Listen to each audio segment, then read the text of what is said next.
Hello what's up guys, how are you.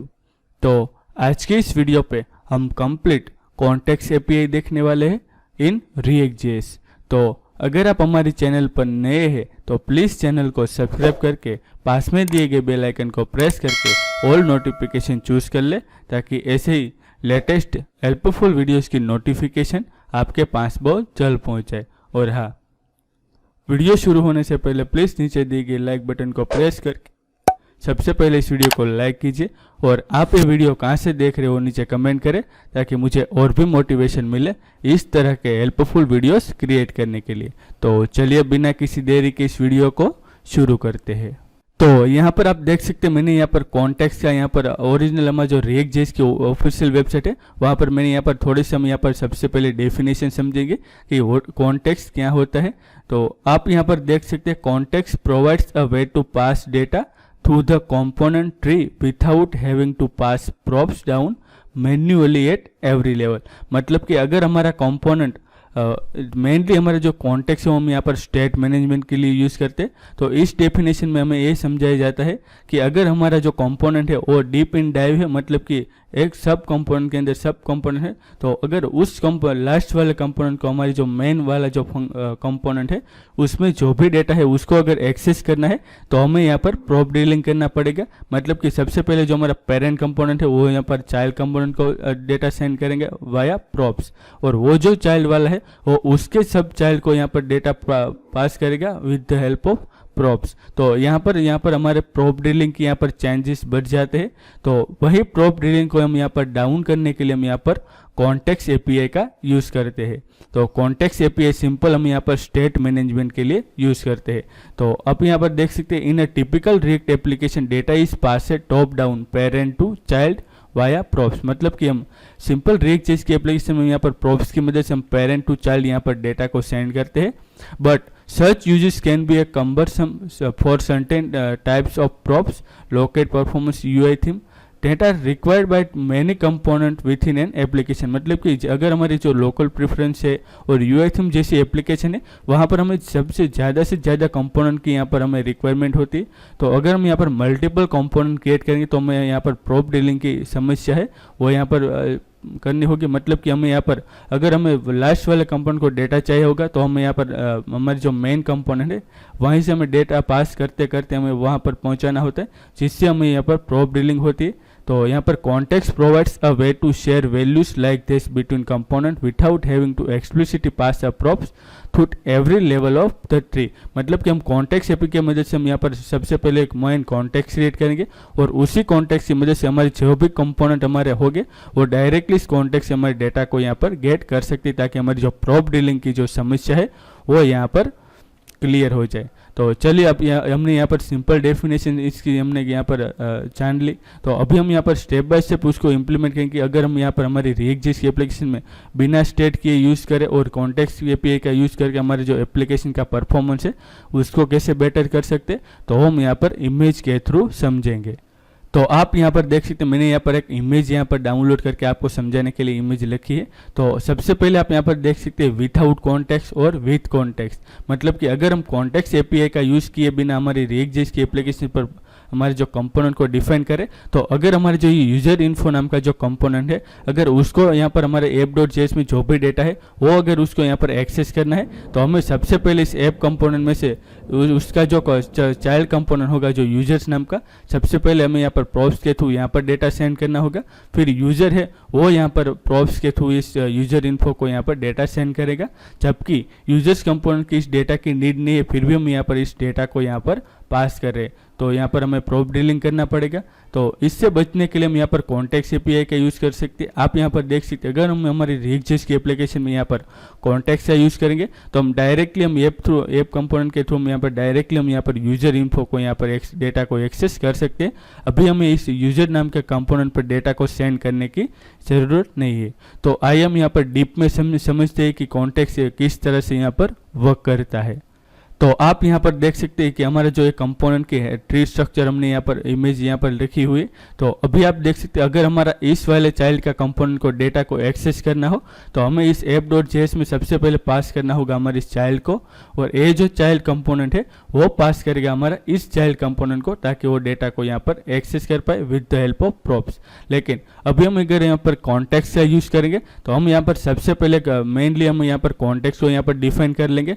तो आप यहाँ पर देख सकते हैं हमारा जो कॉन्टेक्स्ट है वो यहाँ पर एक डिफाइन कर दिया है। अभी इस चाइल्ड कंपोनेंट यहाँ पर डायरेक्टली इस कॉन्टेक्स्ट से यहाँ पर डेटा को गेट कर सकते हैं, बजाय हम इसको यहाँ पर ड्रॉप डीलिंग करें। वो यहाँ पर किसी भी कंपोनेंट यहाँ पर डायरेक्टली कॉन्टेक्स्ट के थ्रू यहाँ पर डेटा को गेट कर सकते हैं। तो ये था हमारा सिंपल एग्जांपल। मेनली हम कॉन्टेक्स्ट एपीआई को हम स्टेट मैनेजमेंट के लिए यूज़ कर सकते हैं। स्टेट मैनेजमेंट के लिए हम React.js में यहाँ पर दो टाइप्स के यूज़ कर सकते हैं। सबसे पहला होगा हमारा कॉन्टेक्स्ट एपीआई और दूसरा होगा हमारा रिडक्स। तो रिडक्स के लिए मैंने यहाँ पर ऑलरेडी वीडियो क्रिएट करके रखा है। आप जाएंगे हमारे चैनल पे और वीडियो सेक्शन में आप नीचे स्क्रॉल करेंगे तो आप यहाँ पर देख सकते हैं रिएक्ट रिडक्स टूलकिट का मैंने यहाँ पर कंप्लीट कोर्स यहाँ पर क्रिएट किया है। अगर आपको React.js में स्टेट मैनेजमेंट का यूज़ करना है तो आप यहाँ पर एक कॉन्टेक्स्ट एपीआई और इस रिडक्स का यूज़ कर सकते हैं। तो चलिए अब यहाँ पर सबसे पहले हम यहाँ पर फ्रेश न्यू React.js की एप्लीकेशन को क्रिएट करेंगे। उसके बाद हम उसमें कॉन्टेक्स्ट कैसे यूज़ करेंगे वो हम यहाँ पर देखेंगे। तो चलिए अब यहाँ पर React.js की एप्लीकेशन को सेटअप करते हैं। तो आप यहाँ पर देख सकते हैं मैं अपने फोल्डर लोकेशन पर आ चुका हूँ। सिंपली मैं यहाँ पर राइट क्लिक करके गिट बेस ओपन करके यहाँ पर एक फ्रेश न्यू React.js की एप्लीकेशन यहाँ पर क्रिएट कर लूँगा। तो इसके लिए मैं यहाँ पर टाइप करेंगे npx create react app और यहाँ पर हमारा ऐप का नाम जो कि होगा हम रखेंगे हम यहाँ पर कॉन्टेक्स्ट एपीआई। और जैसे मैं यहाँ पर एंटर प्रेस करूँगा तो हमारी फ्रेश न्यू React.js की एप्लीकेशन यहाँ पर क्रिएट होना चालू हो जाएगी। आप यहाँ पर देख सकते हैं हमारी React.js की एप्लीकेशन यहाँ पर क्रिएट हो रही है। तो ये थोड़ा सा टाइम लेती है, तो मैं यहाँ पर थोड़ा सा वीडियो को यहाँ पर कट करूँगा और मैं आपको मिलता हूँ जब तक हमारी एप्लीकेशन यहाँ पर क्रिएट हो जाए तब तक। तो आप यहाँ पर देख सकते हैं हमारी React.js की एप्लीकेशन यहाँ पर सक्सेसफुली यहाँ पर क्रिएट हो चुकी है। तो चलिए अब यहाँ पर इस सबसे पहले हमारे इस फोल्डर स्ट्रक्चर को हम यहाँ पर टेक्स्ट एडिटर पर ओपन करेंगे। तो इसके लिए मैं यहाँ पर जैसे ही कोड और डॉट प्रेस करूँगा तो हमारी पूरी React.js की एप्लीकेशन है वो हमारे VS कोड पे यहाँ पर ओपन हो जाएगी। तो फिर यहाँ पर आप देख सकते हैं हमारे जो कॉन्टेक्स्ट एपीआई का जो हमारी React.js की एप्लीकेशन है वो हमारे इस VS कोड पर ओपन हो चुकी है। अब सबसे पहले हम यहाँ पर कॉन्टेक्स्ट एपीआई की मदद से सबसे पहले हम यहाँ पर एक काउंटर एप्लीकेशन क्रिएट करेंगे। फिर हम यहाँ पर रियल वर्ल्ड एपीआई के थ्रू हम किस तरह से डेटा को फेच करेंगे, फिर वो हम यहाँ पर डिफरेंट कंपोनेंट पर किस तरह से हम रेंडर करेंगे वो हम यहाँ पर देखेंगे। तो सबसे पहले हम यहाँ पर जो ये डिफ़ॉल्ट यहाँ पर CSS है उसको हम यहाँ से रिमूव कर लेते। तो इसके लिए हम यहाँ पर जाएंगे हमारी SRC फोल्डर में हम सबसे पहले कंपोनेंट क्रिएट करेंगे, एक फोल्डर क्रिएट करेंगे और उसमें यहाँ पर लिखेंगे कंपोनेंट्स। और इस कंपोनेंट पे हम यहाँ पर दो कंपोनेंट क्रिएट करेंगे। सबसे पहला होगा हमारा काउंटर, तो यहाँ पर हम लिखते हैं काउंटर, जिसमें हम यहाँ पर काउंटर एप्लीकेशन क्रिएट करेंगे। और दूसरा हम यहाँ पर एक user.js नाम का एक कंपोनेंट क्रिएट करेंगे जिस पर हम यहाँ पर एपीआई के थ्रू डेटा फेच करके उसको यहाँ पर डिस्प्ले करेंगे। तो यहाँ पर मैं क्रिएट करूँगा user.js और इन दोनों कंपोनेंट को यहाँ पर RAFC प्रेस करके एक एरो फंक्शन यहाँ पर क्रिएट कर लूँगा और इसको भी हम यहाँ पर फंक्शनल कंपोनेंट क्रिएट कर लेंगे। तो यहाँ पर सेव करूँगा। अभी हमारा जो दोनों कंपोनेंट है वो यहाँ पर क्रिएट हो चुका है। अब उसके बाद हम यहाँ पर इन दोनों कंपोनेंट को हमारे app.js पर रेंडर कर देंगे। तो इसके लिए हम यहाँ पर ये जो हमारा डिफ़ॉल्ट कंटेंट है उसको यहाँ से रिमूव करूँगा और सबसे पहले मैं यहाँ पर रेंडर करूँगा हमारा जो काउंटर है वो।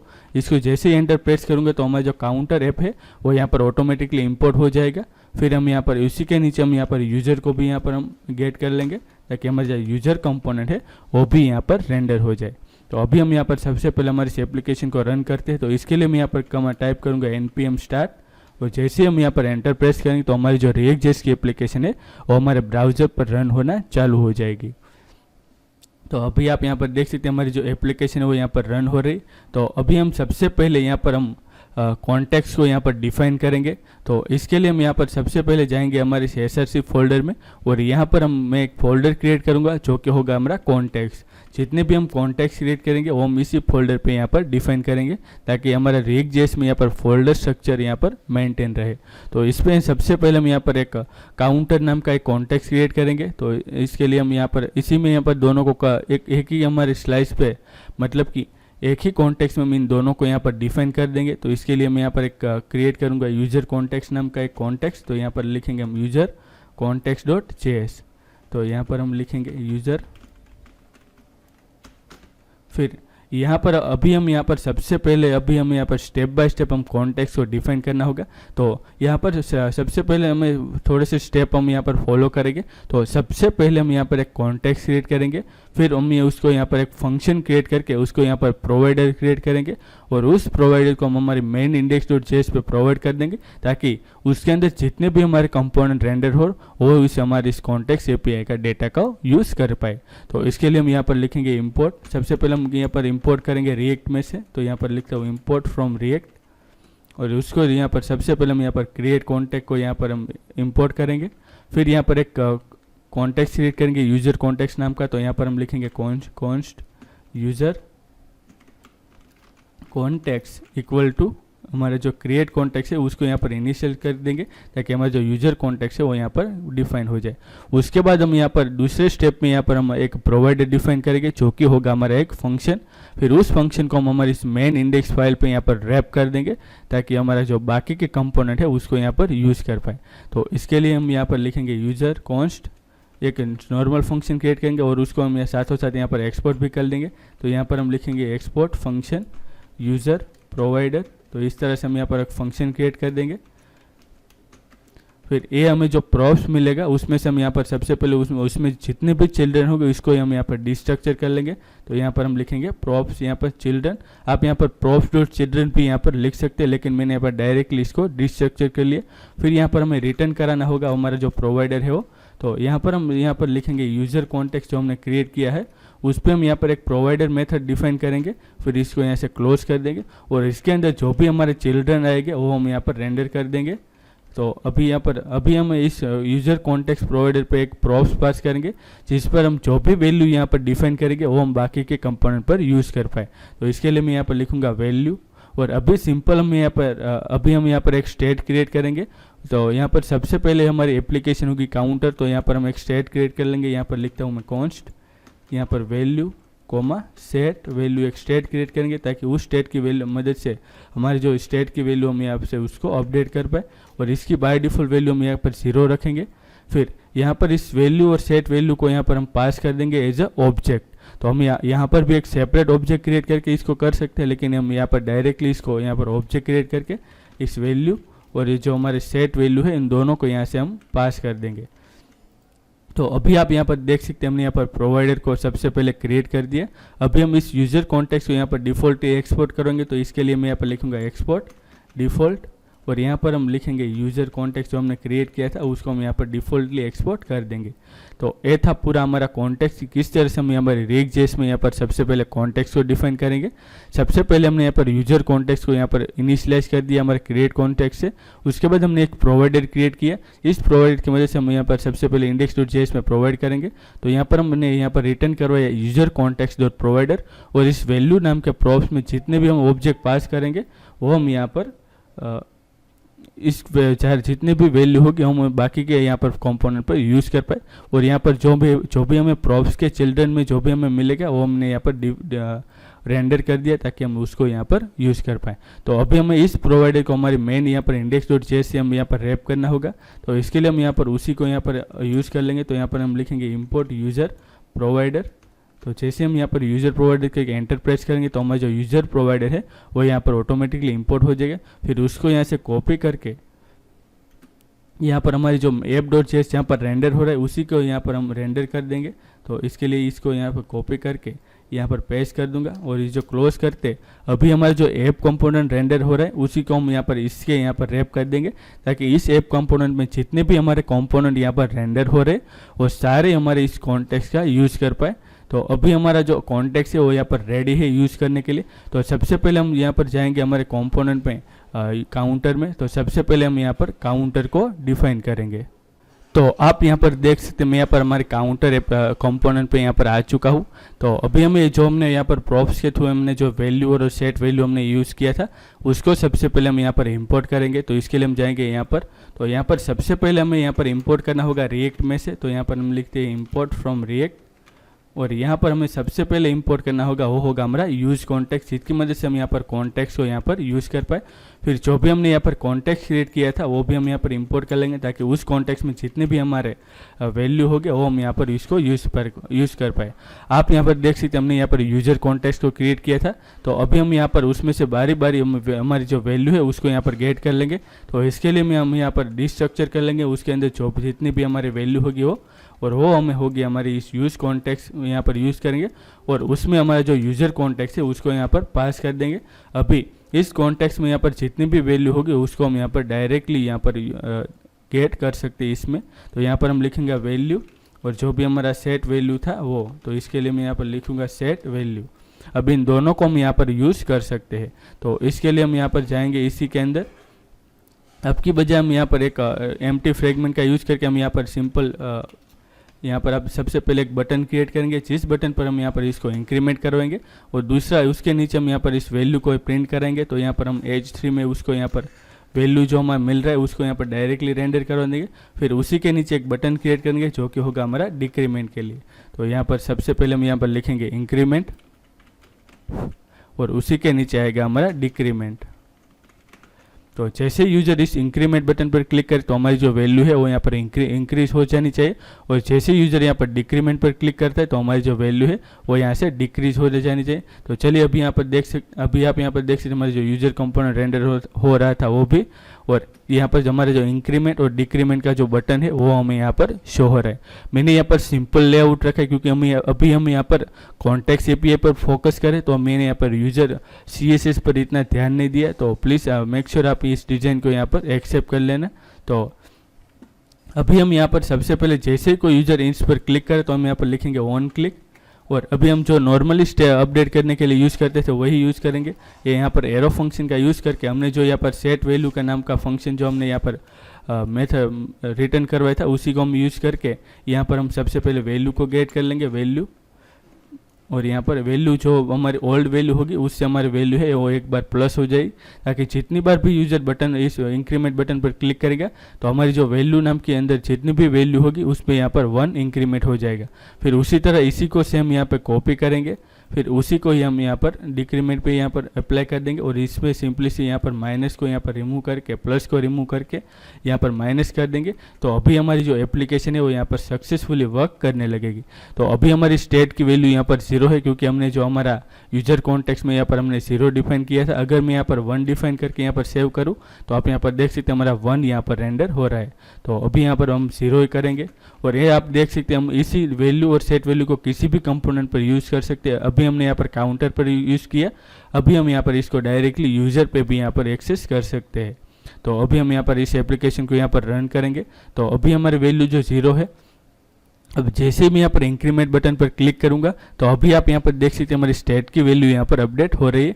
आप यहाँ पर देख सकते जितनी बार भी हम यहाँ पर क्लिक करेंगे तो हमारी 1 वैल्यू है वो यहाँ पर इंक्रीमेंट होने लगेगी, और जैसे ही मैं यहाँ पर डिक्रीमेंट बटन पर क्लिक करूँगा तो हमारी जो वैल्यू है वो यहाँ से डिक्रीमेंट होना चालू हो जाएगी।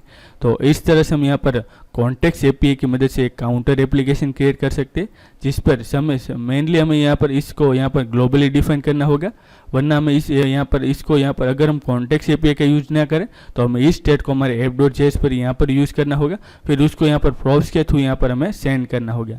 लेकिन उसकी बजाय हम यहाँ पर कॉन्टेक्स्ट एपीआई का यूज़ करते हैं, ताकि हमारा जितने भी यहाँ पर सब कंपोनेंट है वो डायरेक्टली हमारे इस कॉन्टेक्स्ट को यहाँ पर यूज़ कर पाए। तो अभी हमने यहाँ पर इस काउंटर के आप यहाँ पर देख सकते हैं हमने यहाँ पर काउंटर नाम के कंपोनेंट पे हमारे जो डायरेक्टली हमें यूज़ कॉन्टेक्स्ट की मदद से इस कॉन्टेक्स्ट में जितनी भी वैल्यू होगी वो हमने यहाँ पर डिस्ट्रक्चर कर ली, फिर उसी के मदद से हमने यहाँ पर उसको रेंडर करके उस पर यहाँ पर इंक्रीमेंट और डिक्रीमेंट जो ऑपरेशन है उसको परफॉर्म किया। तो ये था पूरा हमारा काउंटर एप्लीकेशन। अब हम यहाँ पर एक रियल वर्ल्ड एपीआई प्रोजेक्ट देखेंगे कि किस तरह से हम यहाँ पर कॉन्टेक्स्ट एपीआई की मदद से डेटा को फेच करेंगे। फिर जैसे यूज़र उस बटन पर सबसे पहले हम यहाँ पर जाएंगे user.js में, और यहाँ पर एक बटन क्रिएट करता हूँ ताकि यूज़र जैसे ही उस बटन पर प्लेस करे तो हमारा जो डेटा है वो वहाँ से यहाँ पर फेच हो जाना चाहिए, और यहाँ पर हम डिस्प्ले करेंगे। तो इसके लिए मैं यहाँ पर लिखूँगा फेच यूज़र्स। तो यहाँ पर जैसे हम सेव करूँगा तो यहाँ पर एस कैपिटल स्मॉल करके यहाँ पर आप देख सकते हैं फेज यूजर बटन आ रहा है। तो अभी हम यहाँ पर ऐसा ऑपरेशन करेंगे कि जैसे ही कोई यूजर इस फेज यूजर नाम के फंक्शन को मतलब कि बटन को यहाँ पर क्लिक करेगा तो जो भी हमारा यूजर एपीआई में से हम गेट करेंगे वो यहाँ पर हमें डिस्प्ले हो जाना चाहिए। तो अभी हम यहाँ पर इस कंपोनेंट को यहाँ पर रिमूव कर देंगे क्योंकि अभी हमने यहाँ पर इसको इम्प्लीमेंट कर दिया। तो मैं जाऊँगा हमारे इस app.js पर और सिंपली इसको यहाँ पर कमेंट कर दूंगा ताकि हमारा जो है वो एप्लीकेशन है वो यहाँ पर ना दिखे। तो अभी हम जैसे कोई यूज़र इस फेच यूज़र पर बटन पर क्लिक करेंगे तो हम यहाँ पर डेटा को डिस्प्ले करेंगे। उसके लिए हम यहाँ पर एक फेक रेस्ट एपीआई का यूज़ करेंगे। तो इसके लिए मैं यहाँ पर टाइप करूँगा जेसन प्लेस होल्डर। तो जेसन प्लेस होल्डर यहाँ पर हमें एक free fake rest API provide करता है जिसकी मदद से हम यहाँ पर HTTP रिक्वेस्ट कर सकते हैं। तो अभी आप देख सकते हैं हमने इस URL पर यहाँ पर जब भी कोई रिक्वेस्ट करेंगे तो हमें रिटर्न में ए डेटा मिलेगा और उसमें से जो भी हमारा नेम होगा उसको हम यहाँ पर रेंडर कर देंगे। तो इसके लिए सबसे पहले हम जाएंगे हमारे यूज़र कॉन्टेक्स्ट में और यहाँ पर एक और स्टेट क्रिएट करेंगे जो कि होगी हमारे यूज़र नाम की, जिसकी वजह से हम यहाँ पर डेटा को यहाँ पर सेट और यहाँ पर उसको गेट कर सकते हैं। तो यहाँ पर हम लिखेंगे यूज़र्स और यहाँ पर सेट यूजर्स और यहाँ पर हम वापस से यूज स्टेट का ही यूज़ करेंगे। तो यहाँ पर लिखेंगे यूज स्टेट और इसको एज ए एम्प्टी एरे पास कर देंगे क्योंकि एक हमें जो भी मिलेगा वो एरे ऑफ ऑब्जेक्ट मिलेगा। तो अभी एक यहाँ पर एक फंक्शन क्रिएट करेंगे जिसकी वजह से हम यहाँ पर डेटा को फेच कर पाए। इसके लिए हम यहाँ पर एक फंक्शन लिखेंगे कॉन्स्ट, यहाँ पर लिखूंगा फेच ऑल यूजर्स और ये जो फंक्शन होगा हमारा असिंक्रोनस होगा क्योंकि हम यहाँ पर असिंक अवेट का यूज़ करेंगे। तो यहाँ पर हम लिखेंगे असिंक, इसको यहाँ पर मार्क कर देंगे। फिर अभी हम यहाँ पर HTTP रिक्वेस्ट करने के लिए हम यहाँ पर दो तरीके से यूज़ कर सकते हैं। सबसे पहला होगा हमारा Axios जो कि एक थर्ड पार्टी पैकेज है और दूसरा आता है इनबिल्ट जो कि होगा हमारा फेच। तो इस वीडियो में हम यहाँ पर फेच का यूज़ करेंगे। तो यहाँ पर सबसे पहले हम यहाँ पर डिफाइन करेंगे, एक वेरिएबल डिफाइन करेंगे जिस पर हमें जो भी रिस्पॉन्स मिलेगा वो हम यहाँ पर रेस नाम के वेरिएबल में स्टोर करेंगे और इसको हम यहाँ पर अवेट का यूज़ करके यहाँ पर फेच एपीआई का यूज़ करेंगे। तो यहाँ पर लिखेंगे फेच और इसमें हम यहाँ पर जो भी हमने यहाँ पर एपीआई URL पास किया था उसको हम यहाँ पर डिफाइन करेंगे। अभी जो भी हमारा रिस्पॉन्स आएगा वो हमारे इस रिस्पॉन्स नाम के ऑब्जेक्ट में आएगा, मतलब कि इस रिस नाम के वेरिएबल में सारा हमारे रिस्पॉन्स स्टोर होगा। उसमें से जो भी हमें डेटा मिला है उसको हम यहाँ पर जो हमने यहाँ पर स्टेट क्रिएट किया था उसको यहाँ पर डिफाइन कर देंगे। तो सिंपली मैं यहाँ पर लिखूँगा सेट यूजर्स और यहाँ पर हम लिखेंगे अवेट। तो क्योंकि हमें यहाँ पर एक और यहाँ पर ris.json जैसे हम यहाँ पर लिखेंगे, मतलब कि इस रिस्पॉन्स में जो भी हमें जेसन मिलेगा उसको यहाँ पर अवेट का यूज़ करके जो भी हमारा यूजर से भी मिलेगा वो हमने डायरेक्टली यहाँ पर इस यूजर नाम के स्टेट में यहाँ पर स्टोर कर लिया। अब इस यूजर नाम के वेरिएबल पर हम यहाँ पर डायरेक्टली एक्सपोर्ट कर देंगे। तो यहाँ पर हम सिंपली लिखेंगे यूजर्स और जो भी हमने यहाँ पर फंक्शन कॉल किया था इस फंक्शन को ये भी हम यहाँ पर एक्सपोर्ट करेंगे ताकि जो भी अदर कंपोनेंट है वो डायरेक्टली इस फंक्शन को जैसे ही कॉल करे तो हमारी जो यूजर्स नाम की स्टेट है उस पर हमारा सारा डेटा यहाँ पर रेंडर हो जाएगा। तो अभी हम यहाँ पर हमने यहाँ पर सबसे पहले इस फंक्शन को यहाँ पर डिफाइन कर लिया। तो अभी हम जाएंगे हमारे इस यूजर नाम के कंपोनेंट पे और यहाँ पर हम उसको इम्प्लीमेंट करेंगे। तो इसके लिए वापस हम यहाँ पर सबसे पहले यूज कॉन्टेक्स्ट को यहाँ पर यूज़ करेंगे जो कि होगा हमारा यूज कॉन्टेक्स्ट और यहाँ पर यूज़र कॉन्टेक्स्ट को भी हम यहाँ पर यूज़ करेंगे क्योंकि उसमें हमारा सारा डेटा है। तो यहाँ पर यूज़र कॉन्टेक्स्ट फिर अगेन हम उसको यहाँ पर एक उन दोनों को यहाँ पर फेच करवा लेंगे इसकी मदद से यहाँ पर यूज़ कॉन्टेक्स्ट और उसी के अंदर हमारा जो यूज़र कॉन्टेक्स्ट है उसको हम यहाँ पर पास कर देंगे। फिर इसके अंदर सबसे पहले आगे जो होगा हमारा यूज़र्स, क्योंकि हमें यहाँ पर यूज़र्स और जो भी हमने यहाँ पर दूसरा जो फंक्शन पास किया था उसको हम यहाँ पर यूज़ कर लेंगे क्योंकि अभी हमें इस कंपोनेंट में इन दोनों की रिक्वायरमेंट है।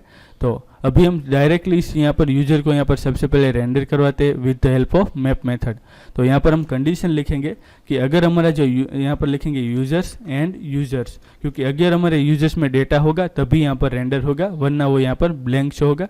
तो यहाँ पर हम यहाँ पर मैप मेथड लगाएंगे यूजर्स डॉट मैप, यहाँ पर लिखेंगे मैप और यहाँ पर एक सिंगल यूज़र मिलेगा हमें हर वक्त। तो यहाँ पर हम एरो फंक्शन की मदद से यहाँ पर उसके अंदर जो भी हमें मिल रहा है उसको यहाँ पर रिटर्न कर देंगे। तो यहाँ पर हम एक डिव के अंदर रिटर्न करेंगे। तो यहाँ पर लिखेंगे डिव और इसके अंदर हम लिखेंगे यूजर्स, इस जो यूज़र नाम के ऑब्जेक्ट में जो भी हमें यहाँ पर रिस्पॉन्स में सारा डेटा मिलेगा उसमें से हम यहाँ पर नेम को फेच कर लेंगे। तो यहाँ पर मैं लिखूँगा यूज़र डॉट नेम और इसको हम एक की भी प्रोवाइड करेंगे ताकि हमें जो यहाँ पर की एरर ना है तो उसको लिए हम यहाँ पर यूज़र डॉट ID। अभी इसको सेव करूँगा। अभी हम यहाँ पर जाएंगे हमारे इस एप्लीकेशन पे। तो अभी यहाँ पर आप देख सकते हैं हमें कुछ भी रेंडर नहीं हो रहा क्योंकि अभी हमने यहाँ पर डेटा को यहाँ पर सेट नहीं किया, क्योंकि अभी हमारा जो स्टेट है वो यहाँ पर एम्प्टी है। आप यहाँ पर जाएंगे हमारे इस यूजर कॉन्टेक्स्ट में, आप यहाँ पर देख सकते हैं अभी हमारा डेटा एम्प्टी है, इसलिए यहाँ पर रेंडर नहीं हो रहा है।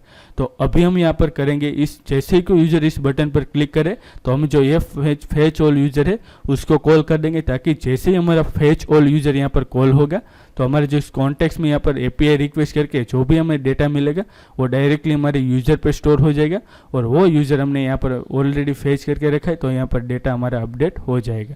तो सिंपली हमें इस बटन पर यहाँ पर ऑन क्लिक लगाएंगे। जैसे कोई यूजर ऑन क्लिक करेगा तो हमें डायरेक्टली इस फंक्शन को यहाँ पर एग्जीक्यूट करवा देंगे, ताकि हमारा जो एफ फंक्शन है यहाँ पर कॉल हो जाएगा और डेटा हमारा रेंडर हो जाएगा। तो अभी हम यहाँ पर जाकर जैसे यहाँ पर रिफ्रेश करेंगे और जैसे ही मैं यहाँ पर फेच यूजर पर क्लिक करूँगा तो अभी आप यहाँ पर देख सकते हैं हमारा डेटा है वो यहाँ पर सक्सेसफुली रेंडर हो रहा है। तो मैंने आपको यहाँ पर कंप्लीट वर्कफ्लो समझाया कि किस तरह से वर्क करता है। सबसे पहले हमने यहाँ पर कॉन्टेक्स्ट में यहाँ पर सबसे पहले एक स्टेट क्रिएट किया और एक फंक्शन क्रिएट किया। इस फंक्शन की मदद से हम यहाँ पर एपीआई रिक्वेस्ट में जो भी डेटा आएगा वो मैं सेट यूजर की मदद से इस यूजर पर डेटा को स्टोर करवा देगा। फिर हमने यहाँ पर इसको वैल्यू में प्रोवाइड किया ताकि बाकी जो कंपोनेंट है उसको भी यहाँ पर यूज़ कर पाए। फिर हमने इस कंपोनेंट पे बटन की क्लिक इवेंट पर हमने यहाँ पर फेच ऑल यूजर को यहाँ पर कॉल किया, जो कि हमने यहाँ पर यूज कॉन्टेक्स्ट की मदद से यहाँ पर उसको फेच किया था। फिर जैसे ही हमारा एग्जीक्यूट होगा तो हमारी यूजर की वैल्यू यहाँ पर अपडेट हो जाएगी। फिर हमारा जो मैप मेथड है वो ऑटोमेटिकली यहाँ पर उसमें जितने भी यूजर के नेम होंगे वो यहाँ पर हमें शो होकर मिलेगा। अगर मैं इसको रिफ्रेश करके अगेन यहाँ पर क्लिक करूँ तो आप यहाँ पर देख सकते हैं हमारा डेटा है वो यहाँ पर सक्सेसफुली रेंडर हो रहा है। तो ये था पूरा कॉन्टेक्स्ट एपीआई कि किस तरह से हम यहाँ पर रिएक्ट.जेएस की मदद से यहाँ पर कॉन्टेक्स्ट एपीआई को यूज़ कर सकते हैं। तो कॉन्टेक्स्ट एपीआई की मदद से हम यहाँ पर रिएक्ट.जेएस में एक आसानी से यहाँ पर स्टेट मैनेजमेंट यूज़ कर सकते हैं, ताकि हमें यहाँ पर प्रॉप डीलिंग की जो समस्या है वो यहाँ पर ना करनी पड़े। क्योंकि अगर हम यहाँ पर कॉन्टेक्स्ट एपीआई का यूज़ ना करें तो हमें बार बार यहाँ पर सभी स्टेट को यहाँ पर मेन कंपोनेंट पे डिफाइन करना होगा। फिर हमें उसको यहाँ पर प्रॉप्स के थ्रू यहाँ पर जो यहाँ पर सब कंपोनेंट है उसको यहाँ पर पास करना होगा। तो ये था पूरा हमारा कॉन्टेक्स्ट एपीआई का क्रैश कोर्स। तो आशा रखते हो कि आपको ये वीडियो पसंद आया होगा, और अगर ये वीडियो आपको पसंद आया है तो अगर आपने अभी तक हमारी चैनल को सब्सक्राइब नहीं किया तो प्लीज़ चैनल को सब्सक्राइब कर ले, और अगर आपने अभी तक वीडियो को लाइक नहीं किया तो वीडियो को लाइक करके नीचे आप कमेंट करें कि आपको ये वीडियो कैसा लगा। तो रिएक्ट.जेएस में हम यहाँ पर दो तरीके से हम यहाँ पर स्टेट को यूज़ कर सकते हैं। दूसरा हमारा होगा रिडक्स, जो कि जिसका वीडियो मैंने यहाँ पर ऑलरेडी क्रिएट करके रखा है। अगर आपको रिडक्स के बारे में आइडिया लेना है तो आप यहाँ पर मेरा एक कंप्लीट वीडियो यहाँ पर देख सकते हैं, जिसकी लिंक मैं नीचे आपको डिस्क्रिप्शन में यहाँ पर प्रोवाइड कर दूँगा। तो मिलते हैं ऐसे ही नेक्स्ट हेल्पफुल वीडियो में। तो यहाँ तक आपको ये वीडियो देखने के लिए आपका बहुत बहुत धन्यवाद।